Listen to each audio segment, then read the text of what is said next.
Nasihat hukum di video ini mengenai cerita memalsukan data umur pada ijazah. Ada seseorang bernama A. Dia bercerita, "Kak, aku lagi galau nih. Aku mau curhat tapi jangan menghakimi aku ya.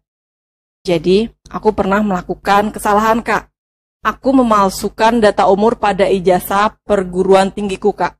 Dengan tujuan agar diterima di pekerjaan yang aku impikan, Kak." Lalu, yang menjadi pertanyaan dari si A adalah, apakah betul jika nanti A ke kampus dan menceritakan ini semua akan berujung pada pasal pemalsuan data? Guys, setiap kampus punya kebijakan masing-masing ya. Saya tidak bisa menjawab iya atau tidak, betul atau salah. Namun nasihat hukum di video ini untuk A mengenai bisa atau tidaknya dipidana seseorang karena memalsukan data. Kalian perlu mengetahui bahwa dapat dipidana atau tidaknya seseorang dalam hal di video ini adalah terdapatnya laporan. Jika tidak ada laporan dari pihak lain, maka masalah hukum juga tidak ada.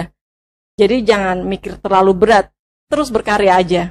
Akan tetapi jika A dilaporkan oleh perusahaan tempat dia bekerja karena ada dugaan pemalsuan data umur, maka A juga harus menghadapinya secara dewasa, karena setiap perbuatan ada konsekuensinya. Apalagi jika A mengakui perbuatannya bahwa dia telah memalsukan data umur. Lalu pertanyaan A selanjutnya, "Kak, apa solusinya?"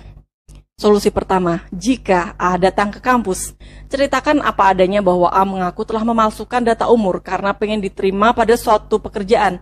Akan tetapi ada konsekuensinya ya. Apa konsekuensinya? Ada beberapa kemungkinan. Kemungkinan A bisa dimaafkan. Lalu kemungkinan selanjutnya A mendapatkan sanksi, mungkin berupa pencabutan ijazah. Lalu kemungkinan selanjutnya A mendapatkan sanksi pidana, atau mungkin masih ada kemungkinan lain. Semoga aja kemungkinannya A bisa dimaafkan ya. Lalu solusi yang kedua, jika A mengambil keputusan bodoh amat, terabas aja, lagian juga nggak ada masalah hukum. A mencari pekerjaan dengan ijazah yang data umurnya telah dia palsukan. Toh setiap orang mempunyai kesalahan, yang terpenting tidak merugikan orang lain. Jadi A maju aja terus. Namun, langkah kedua ini apakah hati ada kedamaian?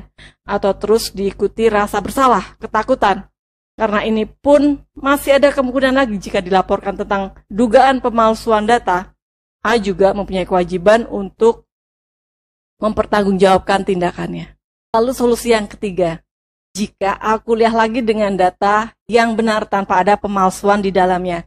Opsi ketiga ini terkesan buang waktu dan buang energi dan buang biaya. Tapi opsi ketiga ini tidak membuat hati berdetak kencang setiap hari, karena memulai segala sesuatu dari awal dan tidak ada manipulasi data. Lalu solusi yang keempat.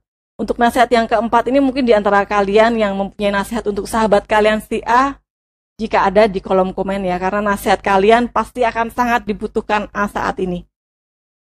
Guys, mungkin di antara kalian ada yang mengalami masalah hukum seperti yang diceritakan si A, atau mungkin masalah hukum lain. Jika ya, curhat aja nggak apa-apa di kolom komentar, atau kalau malu DM aja. Untuk solusi kalau sempat tak buatkan videonya untuk menjawab.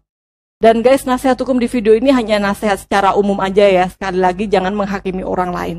Dan untuk kalian yang hampir melakukan tindakan seperti kisah si A, urungkan tindakan kalian akan lebih baik, bersikap apa adanya, jangan manipulasi apapun, lakukan segala sesuatu sesuai dengan fakta yang benar terjadi, dan selalu tebarkan kebaikan untuk orang di sekelilingmu. Sampai ketemu di video selanjutnya, ya.